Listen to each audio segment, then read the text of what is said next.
የአፍሪካ ቀንድ ሀገራት በተለይ ኢትዮጵያ ሉዓላዊነቷን አሳልፋ ሸጣለች ለኤምሬትስ። አብይ በአሁን ባለው አቅምና ባለው ቁመና ከትግራይ ኃይሎችም ከኤርትራ ጋር የመዋጋት ቁመና የለውም፣ ፍላጎቱም የለውም። ነገር ግን ኤምሬት ጦርነቱን ትፈልገዋለች። ለምን በለኝ በሳውዲ ድጋፍ እና በሌሎች በቱርኮች ድጋፍ በግብጾች ድጋፍ የሱዳን ጦር ኃይል በሳውዝ ኮርዶፋን ላይ እየገፋ እየመጣ ነው። ያንን ዲፍሌክት ለማድረግ ያንን ለማስቀየስ የሸማቂ ኃይሉ ወይ ደግሞ የአማጺ ኃይሉ የአርኤስኤፍ የሐመቲ ጦር ደግሞ ጫና መፍጠር መቻል አለበት በኢትዮጵያ ድንበር በብሉ ናይል አካባቢ በኢትዮጵያ ውስጥ የሰጠው ወታደሮች ጥቃት ከፍተዋል። ያ ብቻ በቂ አይደለም የአርኤስኤፍን ጦር ለማትረፍ ወይም ደግሞ የበላይነት እንዲይዝ ለማስቻል ሱዳን ውስጥ እየተንቀሳቀሱ ያሉ ከዚህ በፊት አይ ቲንክ አርሚ 70 ነው የሚባሉ መሰለኝ የህወሓት ተዋጊዎች አሉ።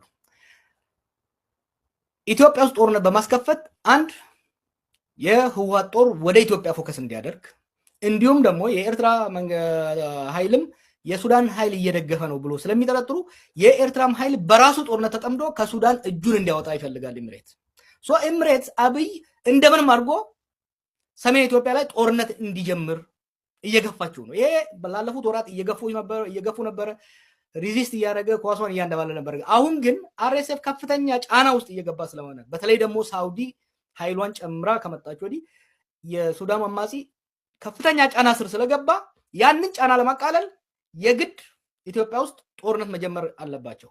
ምን አሁን ቅድም መጨረሻ ላይ ስላነሳው ልምጣለ።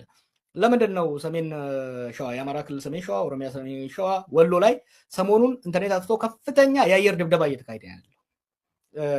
ሰላሌ ላይ፣ ምዕራብ ሸዋ ላይ፣ ደቡብ ምዕራብ ሸዋ ላይ በኦሮሚያ ውስጥ ይሄ እየተደረገ ያለው ማለት ነው። የላኛውን ጦርነት ከትግራይ ኃይሎች እና ከኤርትራ ጋር ጦርነት ከገባው አዲስ አበባ ቅርብ ያሉት አማጽያኖች ጫና እንዳይፈጥሩበት አስቀድሞ የማዳከምና የማቃለል ስራ ነው እያደረገ ያለው። ብዙ አሁን በስፋት በዲፕሎማቶች ወገን እየተወራ ያለው ከአፍሪካ ዩኒየን ስብሰባ አይ ቲንክ ከሳምንት በኋላ ያ ከተጠናቀቀ በኋላ ወደ ጦርነት እንገባለን የሚል ነገር ነው እየተናገሩ ያሉት የአብይ መልእክተኞች ማለት ነው። እና አሁን የምታየው አብይ ሳይወደው በአዛዦቹና በአሽከርካሪዎቹ የኤምሬት ሰዎች ተገፍቶ ወደ ጦርነት እየገባ መሆኑን ምናየው።